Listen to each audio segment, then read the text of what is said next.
Hello, this is C. Paul Singh, President Nisbat Edison. A very good evening, and thank you all for joining us. I extend a warm and hearty welcome to our eminent speakers of the evening. Nisbat, the National Institute of Security, Safety, Management and Applied Technology, has so far conducted 133 webinars where eminent scholars have participated. Each session we have normally 2 participants who address the webinar. Today's webinar is 134th on the subject coordination, cooperation, and collaboration in business. The session shall be addressed by 2 eminent speakers, Kashyana Singh from USA, a work practitioner, a poet, and a TEDx speaker in USA, and MS Venkumurthy from India, a professional with 35 years of experience in corporate traveling. Let me introduce the institution, that is the Nisbat. Established in the year 1990, it started training courses in the field of private security, safety, security management, and applied technology. Today, Nisbat has become a think tank organization with an association of more than 185 scholars who are providing inputs in the field of the security, safety, and technology. Nisbat has established 4 wings. First is the Nisbat Forum, where we organize webinars, where we organize seminars, conferences, awards, debates, and acclamation. Nisbat Academy to conduct virtual training programs. Nisbat Enterprise to undertake audits and studies in various sectors. And Nisbat Foundation, we intend to start, which will undertake welfare and social welfare work for the society at large, with particular reference to law and order, security, and safety. After having introduced Nisbat to you, let me introduce to you the moderator of today's session, Major General Deepak Mehta. Major General D.K. Mehta is a 3rd generation officer of the Army. He is a postgraduate in defense studies from the Madras University. He has seen active operations in J&K, both in counterinsurgency area and along the line of control. He commanded an infantry brigade during Operation Parakrama and also a mountain day subsequently. He raised the first information warfare cell in the Army as a pilot project and has had instructional appointments in the field of training and establishment in the Army, War College, and an Indian Military Academy. Major General Deepak Mehta shall moderate this session. A word about the chairman of the group, Captain Pawanjit Ahluwalia, who is with us today, took voluntary retirement from the Parachute Regiment of Indian Army at a young age and jumped into an unknown area of business.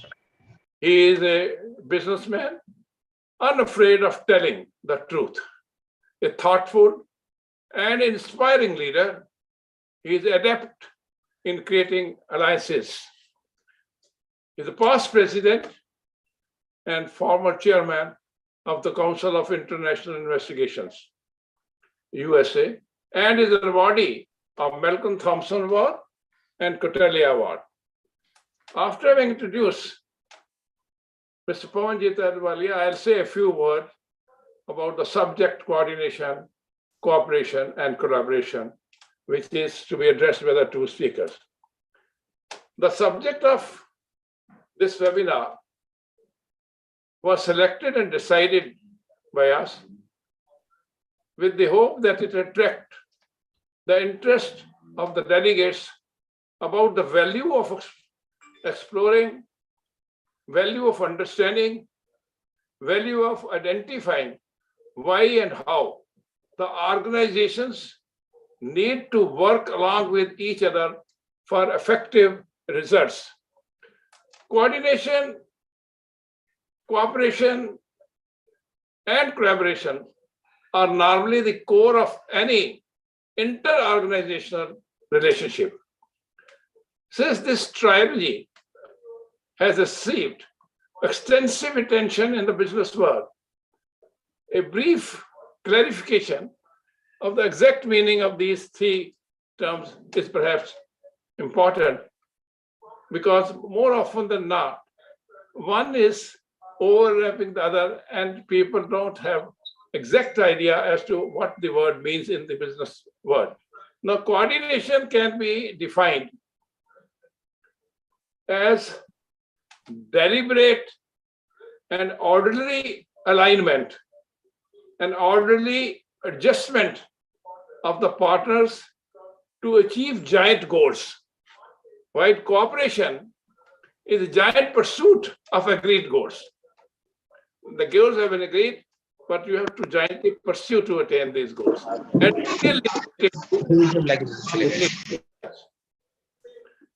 cooperation is not always an easy thing, and efforts are required to achieve cooperation for harmonious and productive workplace. On the third word of today's webinar, that is collaboration, is perhaps the sum total of coordination and cooperation among alliance partners, and has a shared vision coupled with interdependence on each other, trust on each other, and focus for developing collaborative solutions so that the alliance is not fleeting and is at least lasting to some extent. In global understanding, a well-developed ability to create and sustain collaboration gives any company a significant competitive leg up. A shared purpose in all the above cases is the key driver. Now, proper coordination, proper cooperation, and collaboration, however, depends on the leader's ability to resolve a division, to resolve differences between departments, between teams, and between even organizations, to create a relationship with a shared vision and shared sense of purpose. Our eminent speakers, Kashyana Singh and Venku Murthy, shall deliberate and discuss the implication of this trilogy of words, that is coordination, cooperation, and collaboration in business. Thank you very much. I pass on the session to the moderator now. Thank you, Mr. President. Before I proceed with the webinar, just to bring it to the notice of everyone, we have participants from the US, UAE, and India. This webinar has been sponsored by Striking Vision Intelligence Networks and Discover Detective and Security Agencies Private Limited, and supported by Premier Shield, India Skills, TaxScore, and Premier Investigation and Detective. A few words about the President. Mr. C. Pal Singh joined the Central Police Service in 1962. He had the initial training at Mount Abu and thereafter advanced training at the Police Academy in Hyderabad. He has served in a large number of states of India in various senior appointments. He was tasked to raise the rapid force against the communal riots, and he was the first boss of that organization. For his meritorious service, he was awarded and he was conveyed with a large number of awards, They being, I'll just read them out. The President's Police Medal for Distinguished Service, India Police Medal for Meritorious Service, Police Special Duty Medal, and BAR, that is got a Trish, and the Army Sena Medal. After retirement, he was conferred with the prestigious award of the Security Personality of the Year by the President of India in the Global Security Conference. He is presently still involved in this field. He is the advisor to the Asian Professional Security Association of India in the Indian chapter, Honorary Director General of the Central Association of the Private Security Industry, Central Association of the Private Security Industry in India. And I think he's got a very checkered career behind him. Now, the first speaker, Venku Murthy, she had experience of 36 years in this field of management. She has mastered in the field of tourism and visa. She has worked with very senior, very big tourist companies, the Carlson, the Coney, and Thomas Cook. She has diversified into teaching role and outsourcing with the global industry. She played a key role in the setup of the management of many offices in the various countries. Her proficiency is in business development, operations and profitability management, team management, leadership, custom relationship management, crisis management, quality process and consistency management, and many more. She's presently doing a job of her own. Over to Venku, please.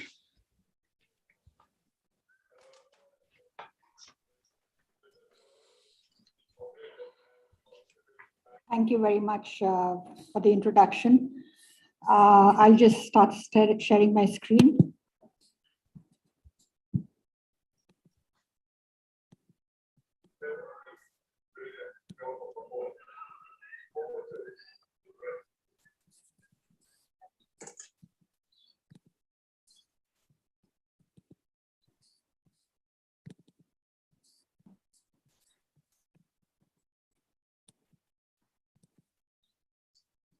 Can you see my screen? Yes, Venku, it's visible. Great. Okay. So thank you very much for the introduction, and good evening to everyone. Good evening or good afternoon based on your locations. Today's subject is very, very interesting, and definitely it sounds very simple, but it's actually quite complex when you actually start working on it.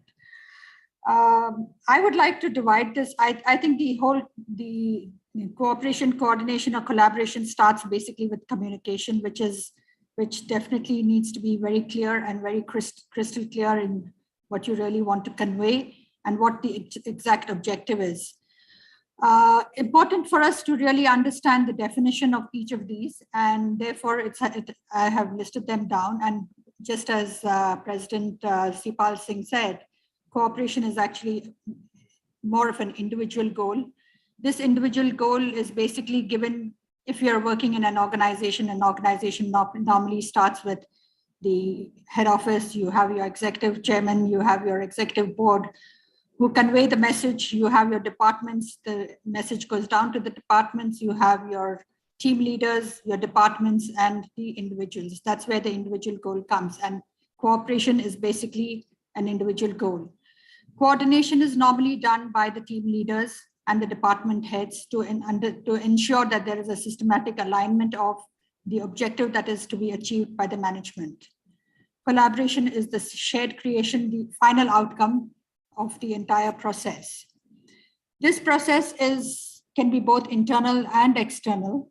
It's used basically for building alliances, internal alliances, builder-supplier relationships, vendor relationships, and intercompany partnerships as well.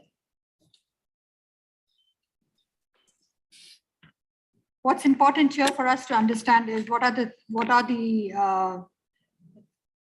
the different factors which contribute to this culmination of the entire collaboration. Most important is communication with clear goals which need to be achieved. This communication is very important to understand that it has to be actually disseminated down the line to the last level. If this is not done, you cannot really achieve this because the entire purpose is lost and there is confusion at all levels.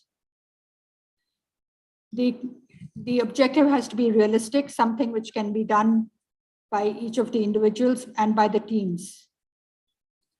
Timelines has to be conveyed and communicated down the line to everyone. And it's very important to ensure that whatever is the objective is achieved. Sorry, I'm sorry about that.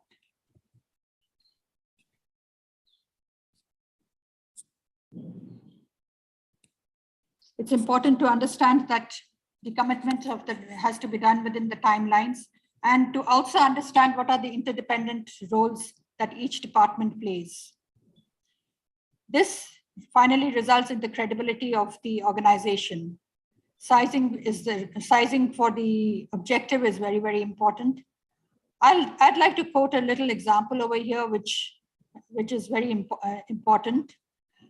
Most of the times when an organization wants to achieve something or roll out or maybe transition into a process, it's very important to do the right kind of scoping. And that finally results in a seamless process rollout. Sizing is important. I would quote an example of one of my rollouts where we were expected to roll out a visa application center in Morocco. And we had done the entire sizing, which was given to us by the mission. We were told that in a day there would be not more than 70 applications. And accordingly, the entire infrastructure was built. And on the day of the rollout, we saw a huge crowd outside the application center, and we realized that there was chaos. Finally, we ended the day with 700 and odd applications, and we were not sized enough. Despite the scoping, the communication was not clear to us because the mission forgot to actually tell us that they were also accepting applications and they had stopped accepting applications. So the sizing was not right. And within a week, we had to set up a new application center 3 times the size. So this communication is very, very important. And therefore, the FAQ or the questionnaire that we actually prepare is very important. Communication is the entire process of coordination, cooperation, and communication is interlinked with leadership. Leadership is a very complex subject. I'm sure all of us know that it consists of manpower management, a lot of business management, profit management. But most importantly, it's also managing your team to make them understand what exactly your objective is, to be able to communicate with them at all levels. And once you have the team with you, they listen to you, they would actually talk to you, they would understand your objective and carry out the required task.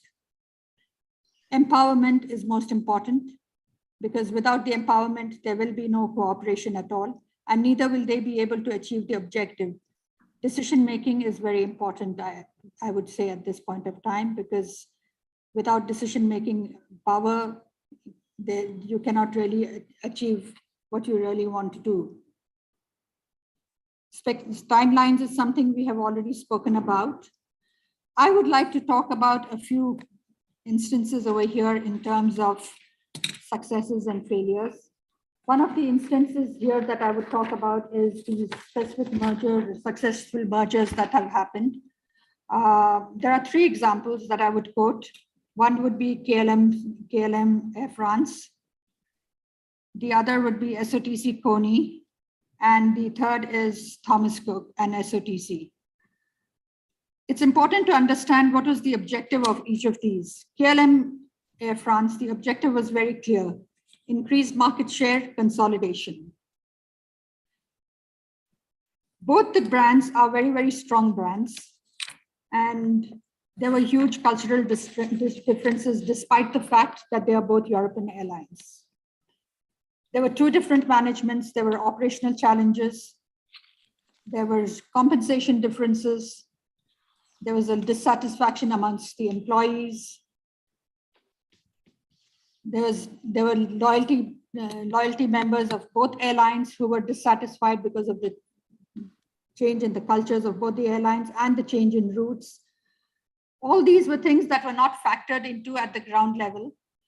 They did not take the ground level, they did not communicate with the ground level in terms of taking their inputs. Neither did they communicate to them what exactly the objective was. The entire process was done at the management level of both the headquarters. However, the final objective was very clear, and it was finally a success over a period of time. And the huge benefit that they had was basically consolidation. They optimized on their manpower, on their infrastructure, on their lounges. And over a period of time, people have come to reckon with the airline as one. It's a huge challenge. It's not easy to achieve something like this. It can actually make or break the whole process. The other objective which SOTC and CUNY had, the objective was very clear. SOTC was an Indian organization and still is an Indian organization. CUNY was a Switzerland company based in Switzerland, and they needed an entry into India. So as you can see, these are two different cultures, but at the same time, they needed to come into India. So the best way for them to come into India was to actually acquire an Indian company, which is SOTC. Huge challenges here, again, the same challenges as in KLM and Air France. And it took a while, but I think this was done very well.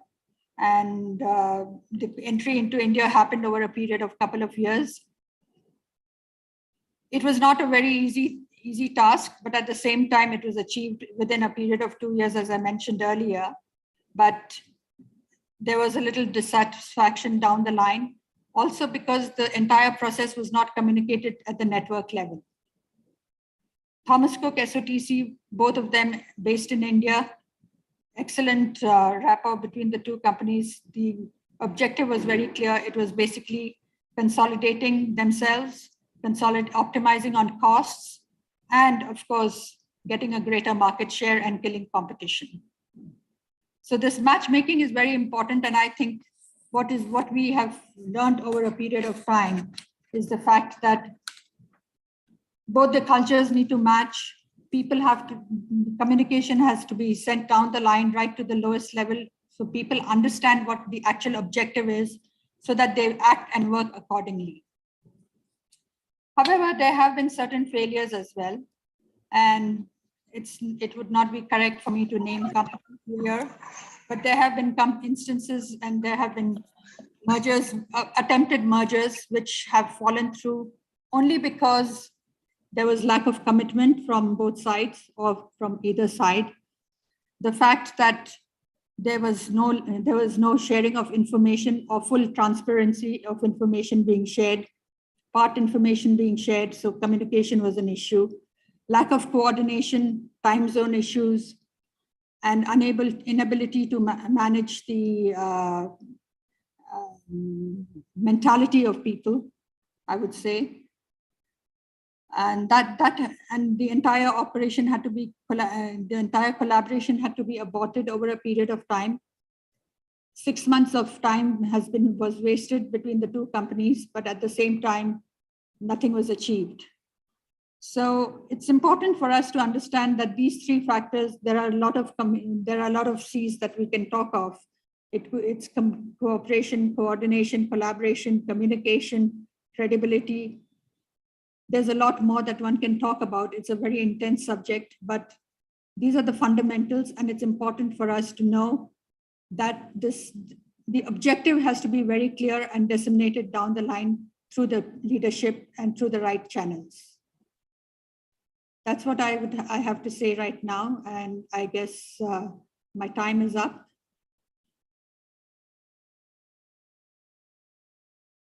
Actually, you have more time. If you want to speak, you can speak more. Sure. How much more time do I have? You have actually 10 more minutes. Okay. So I think it's important to understand where the roadblocks are actually. Mostly it is with it could be the attitude of people, it could be the fact that there are actual challenges. Monitoring the entire process is very important, especially during a project rollout or during a merger, or then during the entire process. It's important to have your project timelines well set out and disseminated at the right levels. If that is not done, the entire process can be a failure. So we have seen some of these processes, like, for example, I remember quite some time back when we were doing the biometric rollout for UK visas. We were doing a global biometric rollout. Unfortunately, what we forgot to actually understand were the dynamics of rolling out in certain countries where there were challenges of internet, or ground realities where there were strikes, or there was cultural issues, or certain nuances of the labor laws which we were not aware of. So it's important for local people, especially at a global level. It is important for people to actually convey the information that to do a cultural and a social scoping is very, very important. And this has to be conveyed down the line to the project level and the people doing the project to make sure that it's a seamless integration that happens. The entire transition process can actually be unsuccessful if it is not conveyed correctly to them. I think that's it from my side. I think we should, Kashiana can give us her views on the entire subject, and then we can go to questions and answers. Absolutely. Deepak? Thank you, ma'am. Thanks very much. I request the second speaker, Ms. Kashiana Singh. Out of her 26 years of professional experience, she spent 18 years in the end-to-end management role, both in startups and established corporations. Earlier, she was the Vice President of Mid-Marketing Health Solutions, and presently, she is the Vice President of Private Health Management. She has a great experience in terms of organization catalyst and also versatile leader. She embodies and strives to embody the TED Talks themes to work in her daily work. She's an established and a very distinguished poet. And anyone who's interested in poetry for her poetries can be heard and read across the various international platforms. Over to the speaker, please. Thank you, sir. Can you hear me? Yes, loud and clear. Okay, great. I will need help if Pooja can share. I'm calling in from my phone, so it'll be a little difficult to share my screen. Natasha? Pooja or Natasha, if you can share, please.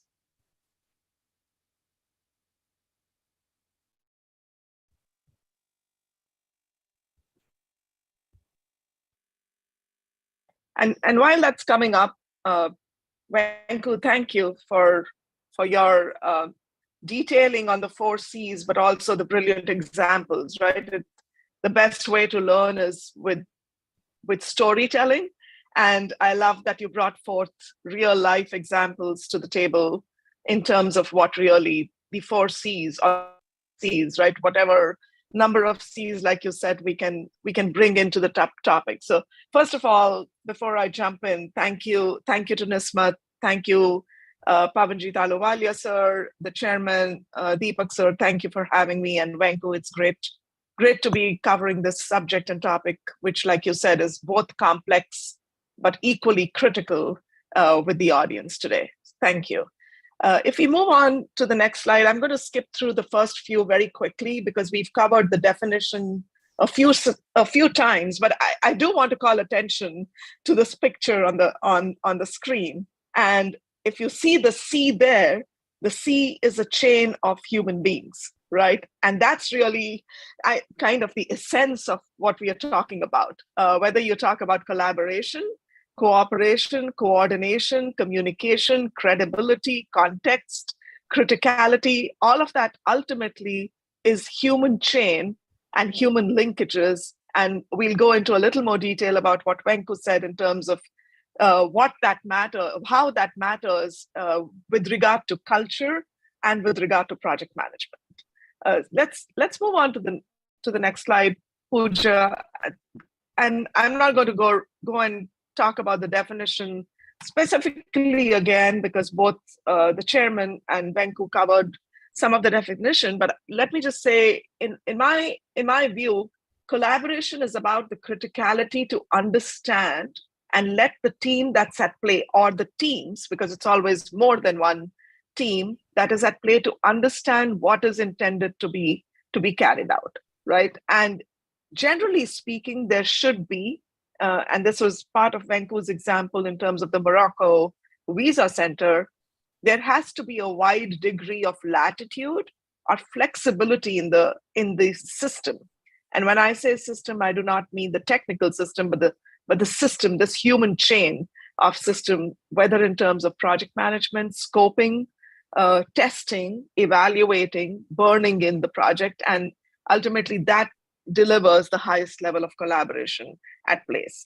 The one thing more I'll say on collaboration before we move on is, what's better? Is it collaboration or competition, right? Ultimately, we are all here in the world of business for the sake of getting profitable. Let me say to you that it's actually fashionable to have the leverage of collaboration in today's world, or cooperation, or communication, or even co-option.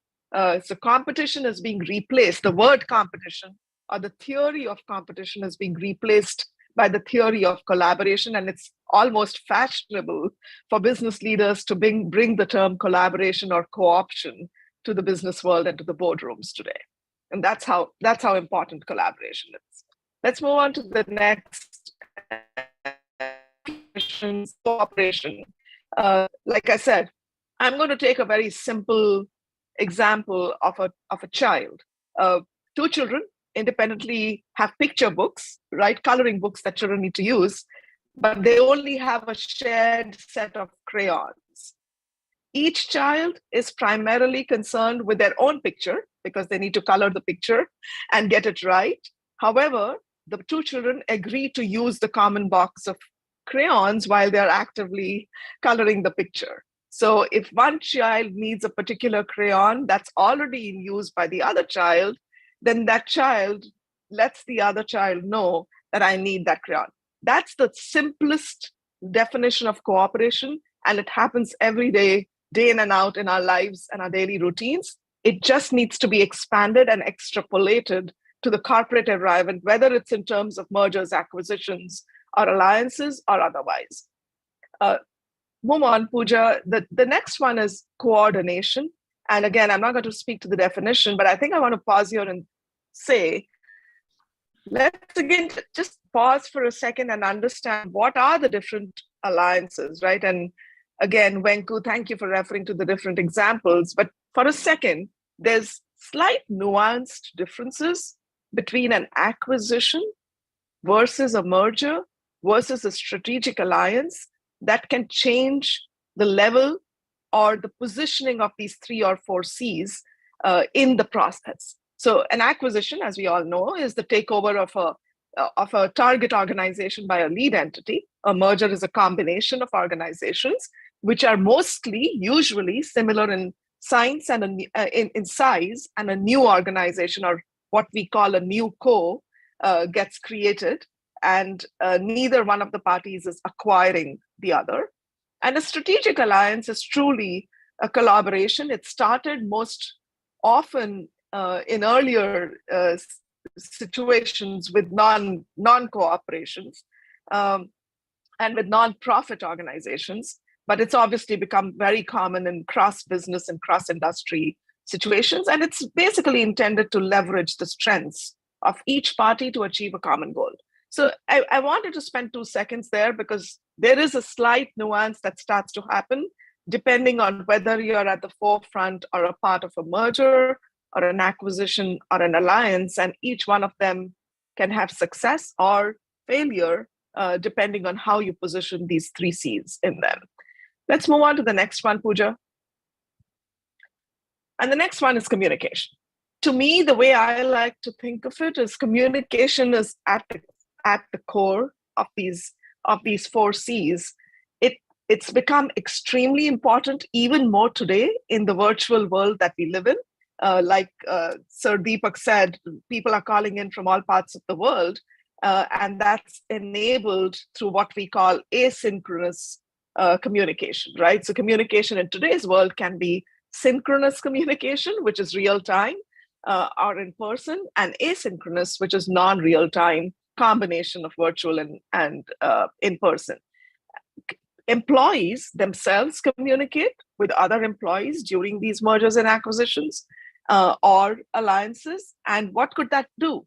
That results in either rumors because they don't have the information that they should have in the transparent way that they should have, or at the speed and at the point in time that they should have.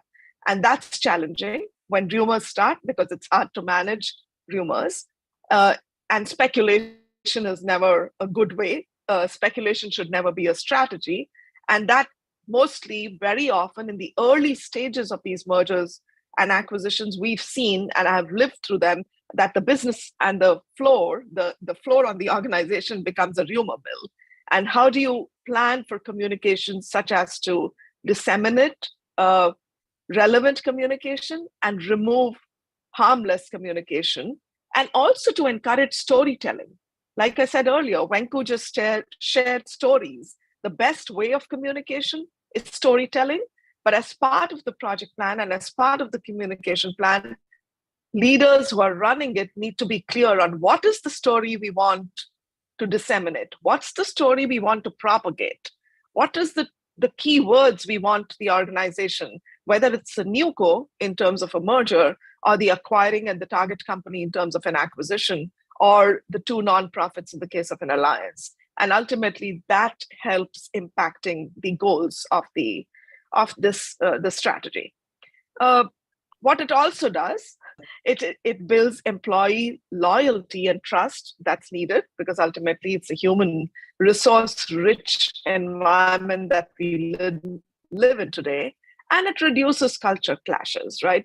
Let's go into the next one with that point, because I do want to spend a little more depth in what Venku pointed out is culture, and think of the culture as the wrapper around this entire process. And when I come to project management, I like to think of project management as the nucleus, or let's use the example of the further example of the body. The project management is the central nervous system of this process, right? So what is culture? If you move on, you will see the definition. And if you have to remember one sentence on what the culture is, I like to position culture as the soul of the business. It guides the behavior of people. It tests your ability to stay anchored when there is disruption. And obviously in these alliances, whether it's merger or an acquisition or a strategic alliance, there is disruption. There's disruption to day-to-day life. There's disruption to potential simple thing as a paycheck cycle for the upcoming team. There's disruption to management practices. There's disruption to the way the work happens, meaning the processes that are at place. And sometimes there's a disruption to what actually gets happened. Because when there's acquiring entities or when there's mergers, very often there's product line changes as well that happens. And therefore, through all of those changes, the soul is the culture. And if we can retain, if the team that's in charge can retain the culture or ensure that there is a clear goal of what the new cultural guidelines and the cultural values need to look like, then all of these other disruption areas are less disruptive. There always will be disruption, but they are less disruptive. So if you move on, one of my favorite quotes is what I wanted to share with this group. Move on to the next one, Pooja. Thank you. This is Bill Cozy, and I had met him in a conference once, and he shared this quote, which is, "You cannot design your new co, right, the new company, until you understand the culture you have already." It's important to understand what he's saying there, because the acquiring company cannot dismiss the culture in the acquired company. Culture is deep-rooted. Culture is the soul. And the company that is being acquired needs to also have an openness and a vulnerability to adopt good principles that might exist in the acquiring company. Therefore, it's super important to understand the culture on both sides of the fence, and ultimately the combined NewCo entity, to create what might be either a new culture or an amalgamation of the two cultures that are coming together. Let's look at what more about culture, and therefore, what should you do, right? High level, you diagnose, just like for every situation, you diagnose and say, how does the work get done at the Gemba?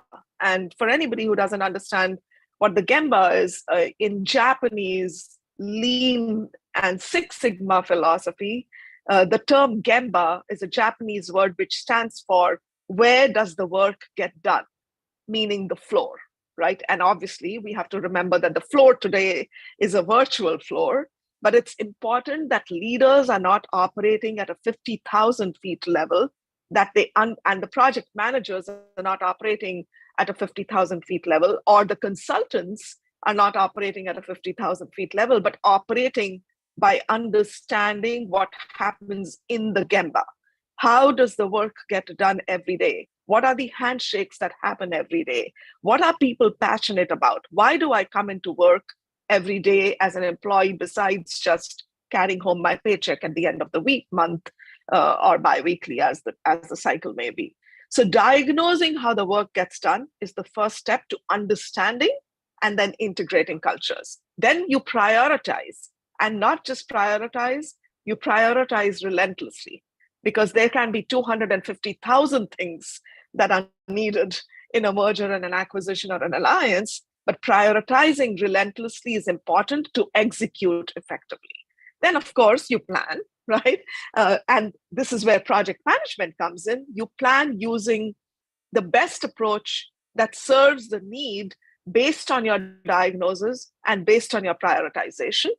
Then you codify, right? And codify is not just a term for software and coding on a computer keyboard, but you codify the behaviors you want, or you codify the practices that you want. And remember, I'm saying practice, I'm not saying process, because practice is a level above process. Practice is the human aspect of the culture that happens while the processes are being run.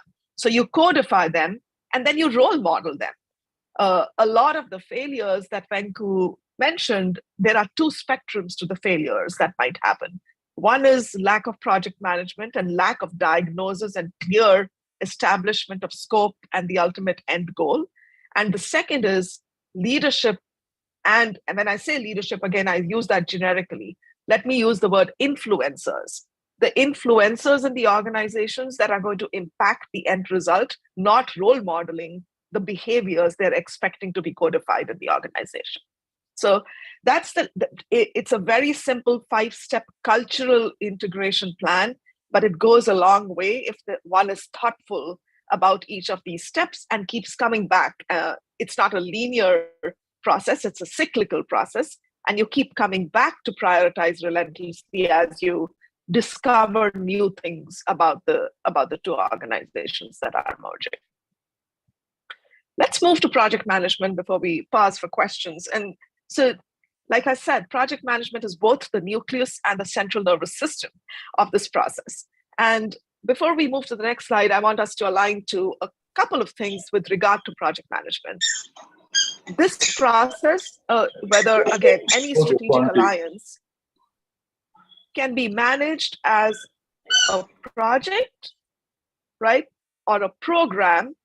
And there's slight differences between the two, and those are important differences. So we won't go into the details of those differences today, but just know that it's important for, as part of the diagnosis step, for the team that's leading the merger and the acquisition to understand, is this suitable for a project management approach, or is this suitable for a program management approach? Because once that is done, the type of leaders you deploy to lead that will be different, the skill sets you need will be different, and potentially the approach you follow will be different as well. The second thing I'll call out here on project management, and then we'll go into the next slide, is there are different project management methodologies, right? It's a science in itself. It's an academic study in itself. So project management is not about slapping 500 line items on an Excel sheet and giving it to the person who has the least work available and say, run the project. That is not project management, but that is very often how these groups or these companies tend to end up driving these mergers and acquisition, which is why there's, even when what we call happens successfully, these mergers happen successfully, the cultural integration takes a long, long time. And it has been said, I'm not remembering the exact percentage, but there is a study that says even a merger that's been successful and goes into motion very often can be unwrapped and undone even within the 3 to 5 year window after the merger. So going back to my point about the culture being the soul, and therefore the cooperation, the collaboration, and the communication being important, because that doesn't stop once you think the project plan is completed. That continues for many, many years after that to be successful, and is most successful if we know what methodology to apply, we devote the right kind of resources and the right approach to project management behind it. So let's unpack project management a little bit if you move to the next slide. And I've kept it very simple for this audience because project management is a study and probably a session in itself. And I'd love to spend more time on that. But really, it's the standard 4 whys and 1 H. The what, the when, the where, the why, and the how. And that, by the way, is the simplest tool that we can apply in any management situation, whether it's a disruption situation, like a merger and an acquisition, whether it's problem solving in the Gemba, or whether actually, from my lens, it's writing poetry, right? You need to understand the what. What are you trying to say? What are you trying to solve for? When did this situation happen? And when should the next few steps happen? Where does the ownership lay for this? And also, where does the change management flow through? What's the geographies at play? Again, I keep repeating Wenku's example about Morocco. What are the geographies at play? What are the tools that different parts of the organization within the existing organization and the new co use today, and what will they be using tomorrow? What are the levels that this penetrates into? If there are factory shops, are we going into every factory shop across every geography? In a virtual situation, are we ensuring that we get everybody and allow them to have face-to-face time and the ability for leadership to look into the eyes of their teams and say, this is what we are doing, this is when we are doing it, and this is why we are doing it. The why becomes extremely important. And I took note when Wenku, you spoke about empowerment. Empowerment sits in the step of why. When you try to work across cross-cultural teams, and that is obviously what's going to happen in a strategic alliance, empowerment is important. However, empowerment happens when people know the why. What's the context? Why is this task assigned to me? Why does it matter to the mission of the company? Why does it matter to what MUCO wants to be standing for? Why does it matter to the financials? So that the lowest level of the task and the lowest level of the employee in the organization, whether it's a matrixed organization or a linear organization, needs to understand the why. And that's the most difficult aspect of project management, as well as of leadership. And we spoke about leadership being critical to all of this. And then, of course, the last is the how, which is what are the success measures? How will we define success? We can go about the motions, right? We can check the boxes and say, we've done the 250 steps that were defined, but were we successful at doing that? And the important thing on success measures is not just having success measures, but having aligned success measures across parts of the organizations that are coming together. And then, of course, project management serves as a governance plan.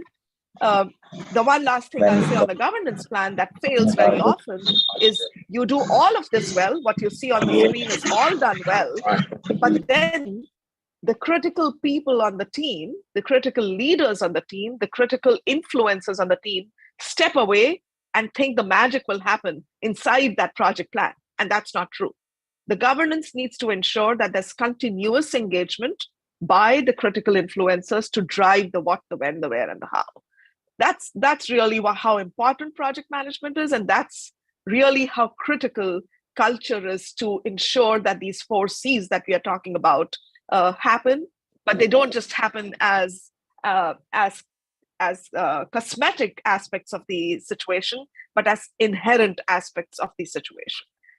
Let's move on to the next one, and that's just a highlight of a couple of good, successful mergers, or actually, let me just say, a couple of the largest mergers in the last, in the history, actually, in the last probably couple of decades. And you will see there examples of what, again, my friend Venku shared earlier in terms of what could be the goals of these mergers, right?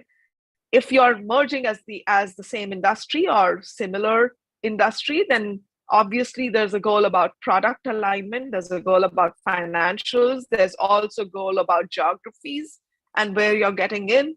But there are sometimes mergers that can be extremely disparate companies coming together because of reasons other than just the project management aspect of it. And there is the good and the bad and the ugly in terms of what examples we have. I want to bring to the table, and if you move on to the next slide, Pooja, just 2 examples that I've always looked up to when I've worked on these situations with my teams or across organizations. One of them is Uber, the merger of Uber, which is the car company, or the new taxi company, and Spotify, which is the music playlist, right? And I bring this example up because that's an example of really? Uber, you run taxis, and Spotify, you have people playing music. You do your playlists of music on your phone, on your devices, and that's what Spotify does. How does 2 even come together, and why does it matter? And it matters because when you ride in an Uber, I'm sure everybody's ridden in an Uber at some point in time, it allows Uber readers to stream, which is run their Spotify music playlists while they are riding an Uber. Wow, that's something, right? Because that's a cross-disparate merger, but it changes the value of what the end user experiences. And I bring that to say that's the most important why a merger and an acquisition or an alliance should happen. It's not because internally there is something. The customer's value needs to change. And we all know that the customer is not just the external customer. So in this case, in the Uber Spotify example, the customer is not just the person who's riding the cab, but the customer is also the driver, because it allows the driver to have a better experience with this integration. And it makes the Uber experience more personalized. It encourages, and vice versa. So you'll say, what does that do to Spotify? What that does to Spotify is it encourages users to get into the Spotify premium plan, which is a higher paying plan, because it allows more control of the playlist and the music that I want to listen to, right? Uber's rivals, we have Lyft and others don't have a personalized music experience. And so this gives this ride share giant, right? This is the ride share world of riding and taxis, a competitive advantage over Lyft or any other similar companies that might exist. Now, I'll say one more thing on that example. Do all user riders or do all Uber riders have Spotify? Probably not. Do all Spotify users ride with Uber? Probably not. So therefore, you're getting access to more footprint and a broader access to an audience through this business alliance. And doing that well was important because it could have looked like a sham if it wasn't done well, and it's a differentiator now that it's done well. I'll share one more example and then we can pause for questions, is the merger of Starbucks, or the alliance of Starbucks with two companies, Target, which we all know is the big box store across the United States, and Barnes and Noble, which we know is the bookstore, one of the largest chain bookstore across the United States. So what does that alliance do? Starbucks has its own shops, kiosks, whatever the size may be, within almost all Target stores now, and within the Barnes and Noble stores now. And so what does that do to both? Obvious, right? Target has a high amount of footfall, and everybody, including me, as you walk out of Target, you're probably going on a longer shopping distance and a shopping spree, and you're going to be traveling. And so you pick up a Starbucks on your way out. Definitely will do that, right? Similarly, in a Barnes and Noble, I like the silence of a Barnes and Noble to read or to write. And I find a desk in the corner. I pick the book that I need from the Barnes and Noble library space. And then I pick a Starbucks because I don't want to step out for eating or for drinking. So that's another very interesting, but a very effective alliance that has helped the three organizations at play. So what you see on the screen, therefore, in summary, there is the good, the bad, and the ugly, right, of these alliances. The one thing to remember is they're different strokes for different folks, is the philosophy to adopt. So the principles, the project management, and the cultural integration, and in an Uber and Spotify example, will be very different from the principles, the culture, and the project management in the Starbucks and Target example. And also very different from a Starbucks and Barnes and Noble example, because the customer is different. So we have to keep the customer in mind when we design any of these programs and when we run through any of these alliances. And I repeat, culture. Hindsight is 2020. There is enough examples in the world outside to look up to and to understand, but it's extremely critical that culture stays the wrapper around any of these programs. So I'll pause there, and maybe this is where we open up for questions either from the panel or from the audience. Thank you very much. I think both the speakers have given an excellent talk. I had a lot of questions. All the questions have been answered during the talk itself. Anyone who has a question to ask, please. Deepak, I'll take Venku and Kashyana. The Air India has been acquired by the Tatas.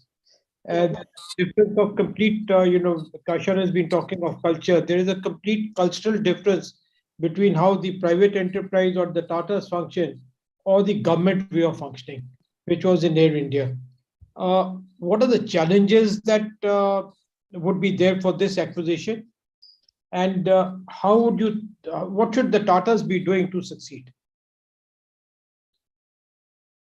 I'll take that on from Go my ahead, side. Venku. Kashyana, I'm sure you'll have your own inputs as well. But as far as this is concerned, I think Kashyana's point of culture is very important here. Tata's is a private organization with certain goals.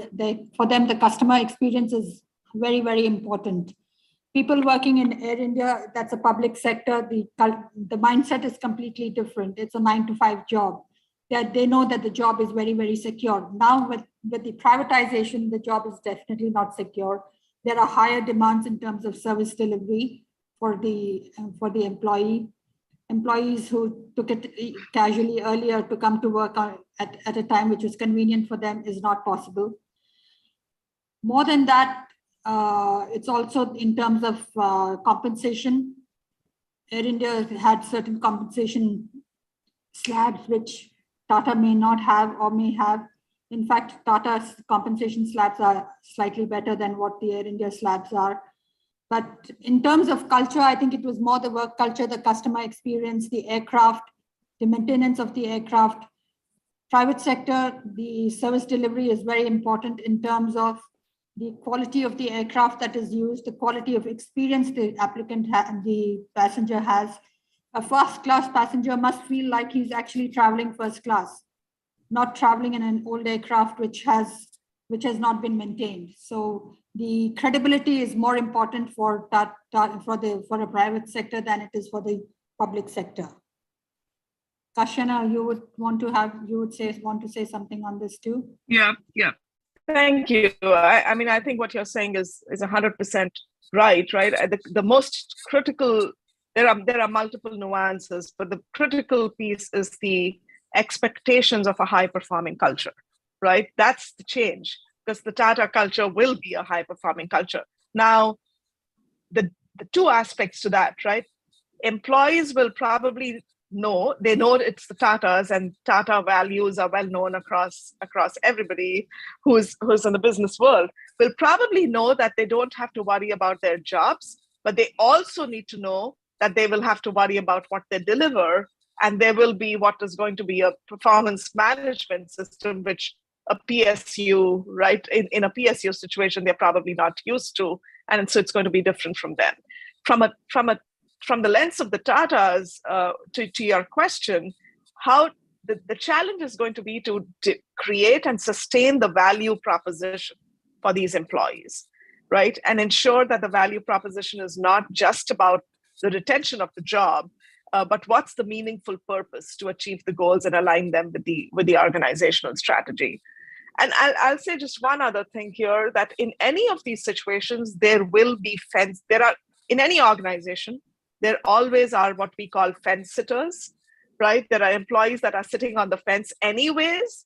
And when these acquisitions happen, and especially in this case, there will have been fence sitters, and it is not uncommon nor unusual for some of the fence sitters to be weeded out, either automatically or through a program and a process. So further to what Pawan had asked, question. How does the judiciary come into being when the merger or acquisition is taking place? For example, what Elon Musk and Twitter is doing, what Walmart and Bayani are doing, how does the legal aspect come into being? Go ahead, Venku. No, go ahead. You can.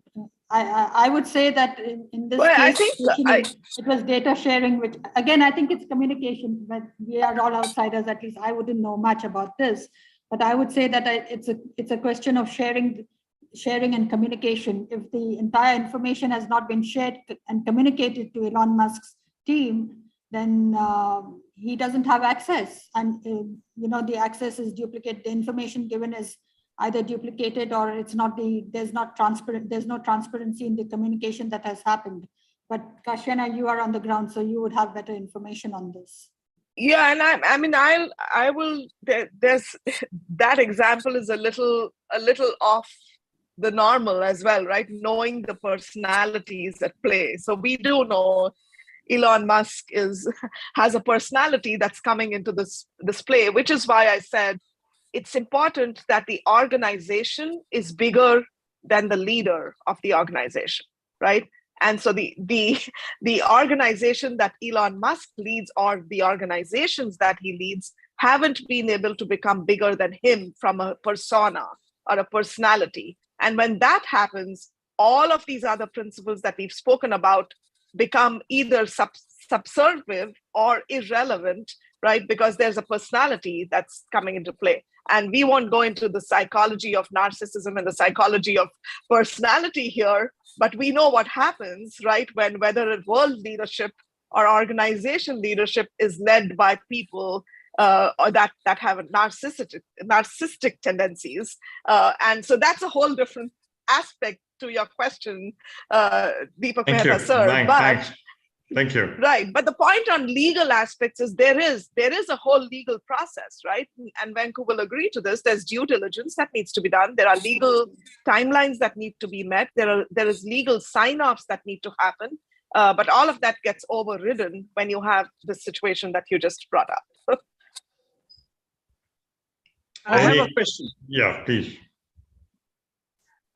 Madam, we all know that culture is driven from the top, and the culture rests on the values or the pillars, as we call it. Today, we are focusing on cooperation, coordination, collaboration, whether it be between individuals or teams or companies. Now, this starts from the bottom and not the top. So what I believe is that the alignment at the lowest level is perhaps the most important, the Rockefeller's first habit, as we call it. Unless we can align the organizational goals with the individual goals and then systematically move upwards to teams, this is not going to work. So depending on culture may not be the right thing. It has to start at the bottom, get the alignment stage by stage upwards, and then you will see teams and companies cooperating, and there will be coordination, and of course, collaboration is the final result. Do you agree with me? I disagree. Yeah, I completely I disagree that culture sits at the top. I actually think culture is throughout the organization. The walking the talk of the culture needs to happen from the top. But this is why I brought up the concept of Gemba. Gemba is nothing but what happens in the floor, on the floor. It's the culture in the Gemba, the codified word practices in the Gemba, the employee emotion in the Gemba is what the leadership team, again, I keep saying, or the influencers or the project leaders need to take and infuse into the plan to drive the integration. So I disagree that culture is on the top. I actually think culture is, again, I repeat, culture is the soul of the organization. And whatever you miss, culture is not the words. It's not the words written on top of the mission statement in an organization. Culture is what happens in the Gemba, and diagnosing that, like I said, is important to create the plan for what's required to be adjusted. Completely agree with you, Kashana. How do you ensure success of organization in terms of teams cooperating amongst themselves? Now we've spoken of whether it's a merger or an acquisition, but business works throughout within the organization also. You need coordination, you need cooperation, you need collaboration between different departments. What is your advice that organizations should follow on a daily basis so that their own productivity improves? I think it's very important, first of all, to ensure that there is a proper structure in an organization. People management is it's very important. It sounds very simple, but it's actually quite complex again. I think one needs to bring the human aspect into the picture while working in a working environment. Leadership is important. Then the acceptance of the leader is important. First, the leader needs to make himself acceptable to the people that he's working with, and vice versa. And the leadership skill is important only because not only for communication, but also for making people work. I don't think you can achieve anything by not, I think being aggressive is not important. It's being assertive, and with a combination of people management to ensure that the objective is achieved. Empowerment is important. I would say that people need to feel important. It's important for people to feel that they can make decisions on their own, and that management will stand by their decision and ensure that the integrity of the organization and the process is maintained. Yeah, Venku, thank you. And I agree. And just continuing from there is actually a whole concept to your question that is called collaboration conundrums, right? There's a whole concept in ongoing organization delivery where you could sit across the table and actually evaluate what kind of a collaboration conundrum are you faced with. Let me elaborate on one of the conundrums. One of the conundrums in today's times is the size of teams and the technology dependence of teams. So we all would agree that at one time, a typical team size was approximately 18 to 20 people. Today, a typical team size is 80 to 100 people. And the very thing that drives the success in an organization also becomes a collaboration conundrum. It's been often seen that complex teams, highly qualified teams, actually find collaboration more difficult than some of the simpler teams on a factory floor, right? And the concept of we'll sink or swim together gets difficult to deploy in a complex, large, disparate, cross-cultural, technology-dependent team than it might be in a team that I can gather together in a room and address and look every individual in the eye and speak to them about collaboration. So to your point, yes, there are ongoing challenges on deploying these 4 Cs, but the answers, again, need to be customized, and it has to be different strokes for different folks, depending on what type of an organization, and within an organization, what type of a team you're talking about. And it cannot be done once. It's not a one and done issue. It's an everyday issue that needs to be at the center of, like Venku said, people management and leadership as we are reviewing what we are doing. I would also like to add over here that I think, as you go along in an organization, there are always going to be issues, and people-related issues, project-related issues. It's important for the leader who's sitting on the ground to actually take a fair view of all the issues and have passed, the result should be a fair judgment of whatever issue we have. This is what is very important. People need to feel that there is fairness at the place of work. That's very important. And that's when they know that there is fairness at the place of work, they actually will collaborate and cooperate with you. How do you, for managers at the shop floor level, how do you tell them that how to coordinate and how to cooperate? Because these are 2 important issues that any leader would be faced with. He's got to have team cooperating with each other, and then he's got to coordinate everyone. And now with the team sizes being 80 to 100, as Kashyana said, how do you achieve all this? What would your advice be? Any team leader or a department head has gone through the process. He's gone through the cycle of growing through the ladder. So he understands the nuances at the working level as well.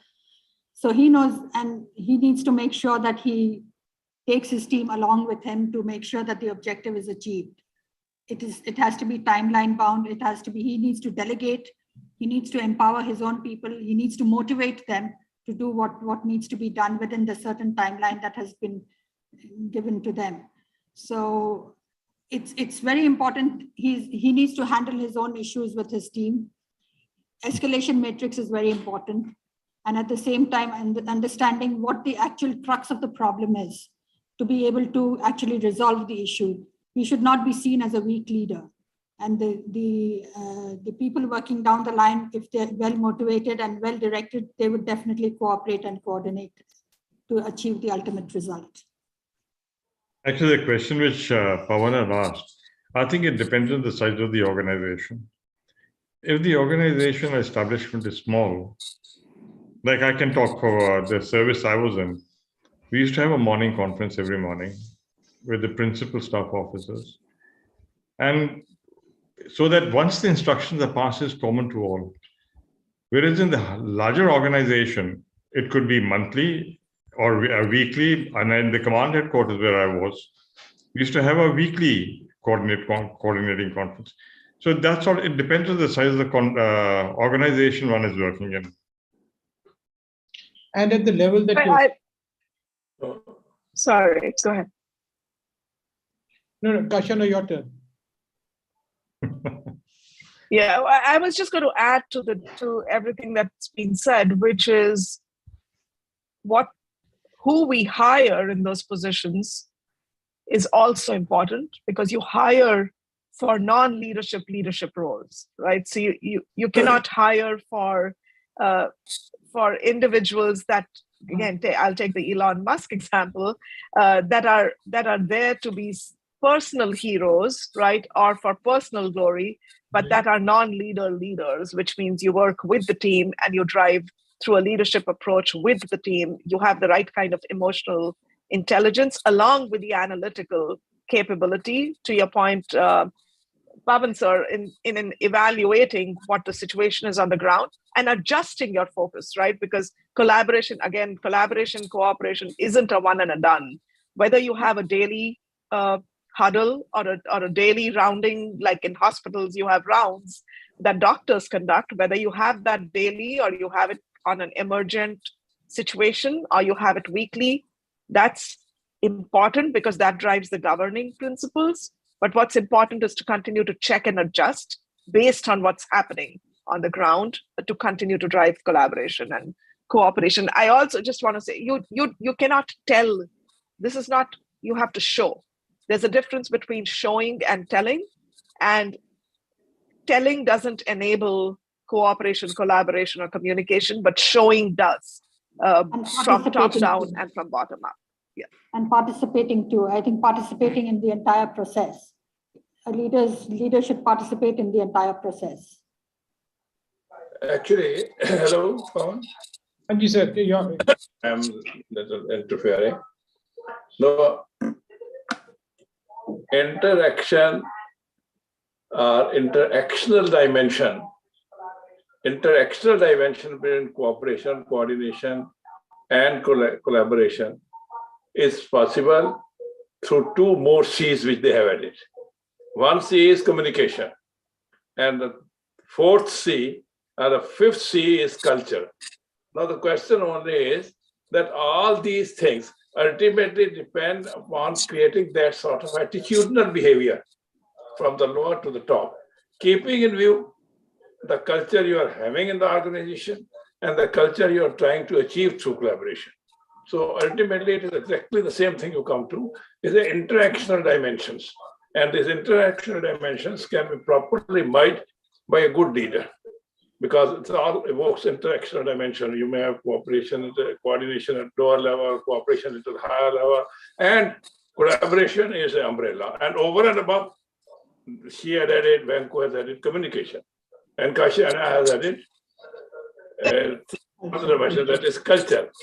So these all C's are ultimately going to achieve one thing. The ultimate outcome could be that they are so merged together as to make a success for any organization together. The addition to the above four C's, they probably have to add certain things. The scholar says that for better and lasting alliances, it is very important for a leader. It's not a question of, as one of the questioners said, that how do you be lower level, higher level. Question is how to merge. Any good leader will try to coordinate and try to achieve the ultimate end, is that is the individual at the lowest level, so that it goes up to. So ultimate aim is the same, that you have to have a successful alliance after collaboration. My point is that we have gone a little beyond these three, which I wanted to. My subject was on cooperation, coordination. But they have gone above C. Yes, communication. Yes, cultural. And attitudinal behavior, leadership role. And most important, the ethical collaboration is a key operational thing, whether it is pointed out to one of the speakers.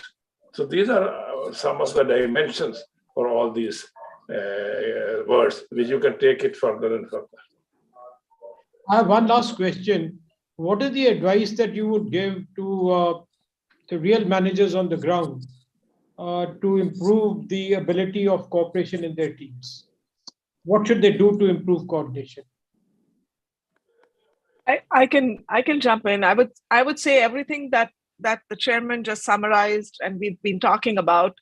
It's important to emphasize that in order for a team, to your point, on the ground to drive this on a day-to-day basis on their teams, it is important to have a process and the key KPIs or measures of success, and then keep circling back to those on a day-to-day basis to say, are we achieving the goals we set out to achieve? How are we measuring those? And if something is off, what do we need to go back again? Like I said, that chain I said is cyclical, and go back and diagnose and say, does something need to be adjusted because we have new members on the team? We have a new product that we are now driving home. We have a new customer line that we are speaking to. And so does something need to change? And goes back to the communication piece, but the continuous cycle is the advice I would say, is that it's not a one and done, it's continuous. Number one. Number two, there has to be a governance plan, which includes a process. It includes the success measures, and it includes the critical stakeholders that are defined and aligned with the right stakeholders across the company. And then, like Deepak sir said, whether it's a daily communication or a monthly communication or a weekly, whatever is the most relevant and makes sense needs to be established. And I'm going to bring in one more C, which the chairman may like or not like, which is consistency. All of this is important, but the consistency of doing it in a maniacal way is equally important. And so very often when managers on the ground miss the mark, even though they may be the brightest and the sharpest managers, is because they do it, but they do not do it consistently. And so that's my input, Pavan sir, to your question. Yes, thank you very much, because managers on the ground need to have directions as to what exactly they need to do to become more successful. And my question was related to that particular aspect. How I do would also say, sorry, please go ahead. John, you wanted to ask a question? Unmute yourself, John, you're muted.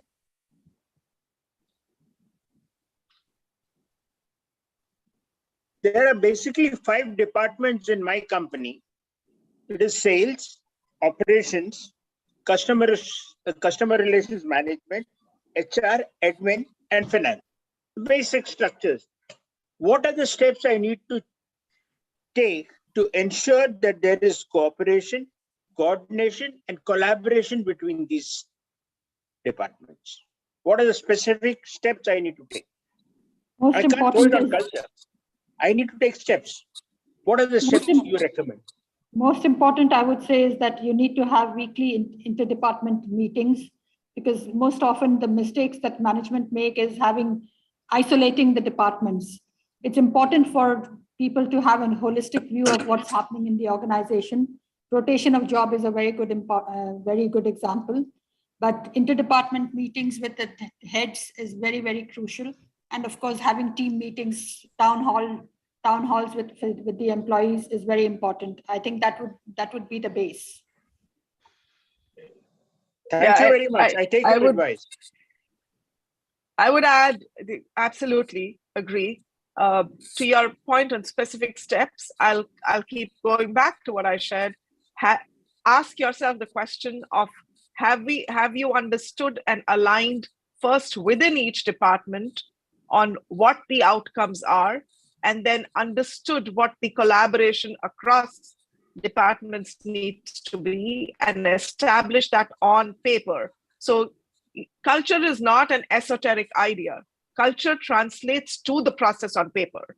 Translate that to paper, establish the governance process, like Venku said, in terms of communication and interdepartmental governance, and then follow that consistently, including the step of checking and adjusting based on the success measure review that you're doing, right? And obviously we are oversimplifying because we have an hour here. Just the process of establishing it requires, right, more in-depth discussion. We are oversimplifying, but those are the four steps. And I would add to that and say hire for what you want. Your cultural collaboration, cooperation needs to be on the ground. Hire for that type of a person, because some things are trainable and some things are attributes that individuals bring to the table. So ensure your leadership team has those right attributes. Thank very you. much. And yeah, John, you had another question to ask? I actually have one. Some of the traps that I see over here is how to manage one-upmanship and individual self-centeredness. These are two obstacles which I face, these two demons. Don't have them on our team. No, I'm joking. I'm joking. I think that we all understand the farming, norming, storming, performing, or journing steps of a team, right? That needs to be followed on the ground. And I go back to what I said again: common principles of success that are agreed to by everybody, and the why behind, like, why does that matter to me that I should do that? Is that because you, team leader, or you, CEO, is saying it? Or is that because I am influencing a bigger cause? All of us want to serve a bigger cause. Am I influencing a bigger cause in either the organization or in the world, right?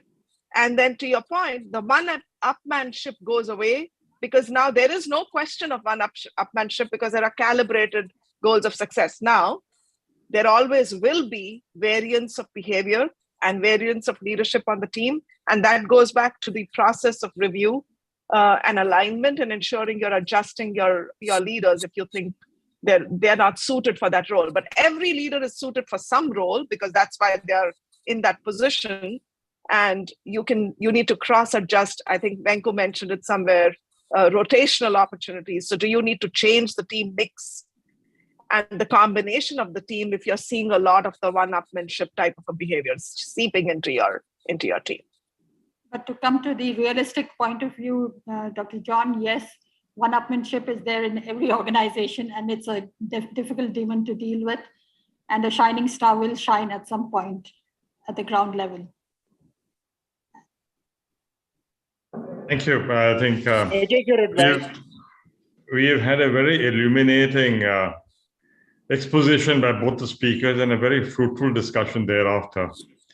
Before I request the president to conclude the session, I just want to bring it out to all the attendees here that NISMA provides opportunities to the sponsors at a very small cost. Anyone who's interested, please get in touch with nismat.com. Over to the president, sir. Thank you very much. Am I audible or muted? Hello? No, you're audible. You're audible. I'm audible, no. The moderator has already lauded the inputs given by the speakers. I'm not going to laud it further. Of course, excellent inputs. We are thankful to them. I'll try to bring one point on the table, particularly in the concluding sessions. These alliances and partnerships are, according to me, in a way, very, very, very romantic. They share their hands together as you share in any alliance with your other partner, marriage partner or something. They share their hands with hopes. They share their hands with aspirations to make their alliance a success. This relationship fails when the spirit of my organization or I or my business or my culture becomes more important than the spirit of we, that our culture, evolving culture, what should be we doing? What should be our culture? What should be new merged culture? Not forgetting your own culture, but what should be the new culture in such an alliance? So this is a very romantic sort of way of interpreting this thing. Now, a shared purpose of all the above cases is probably through the key driver. The key driver is the leader, of course. Then, for proper coordination, for proper cooperation, for proper collaboration, for proper alliances, you have to depend on the leader's ability to resolve deviance, to resolve differences, to resolve minor irritants between the various alliance partners, or if it is an organization within the departments or within the teams in the organization, and to create a relationship team with a shared vision and a shared sense of purpose. With these words, I conclude the session by thanking both the speakers, both the eminent speakers who have given us excellent inputs in terms of not only the 3 C's, but the 4th C of communication and the 5th C of cultural interaction. The next webinar our next webinar is going to be, is total loss prevention achievable? And this particular loss prevention achievable is being held on this time Saturday. Please make a note. Earlier we were having Friday mostly these webinars. This time we are holding Saturday on 12th November, and time is 7 p.m. because some of the delegates from outside India have told us that 6 p.m. is too early for them.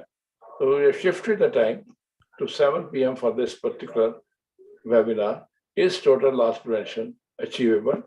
On Sunday, 12th November, on Saturday, 12th November at 7 p.m. Please make a note in your diary and be with us to attend this scintillating session again. Thank you everyone who has come and participated in this particular webinar. Thank you indeed. Thank you very much. Thank you, sir. Thank you very much. Thank you very much. Thank you. Thank you, Venku. Thank you, Kashyana. Thank you. Thank you. Thank you very much. Excellent speaker, excellent talk. All my doubts have been cleared. Let's hope we all do this in our practical day-to-day life. Thank you. Thank you. We, Bye-bye. we need to do All this the best. everywhere. Absolutely. Bye-bye. Bye-bye. Bye-bye.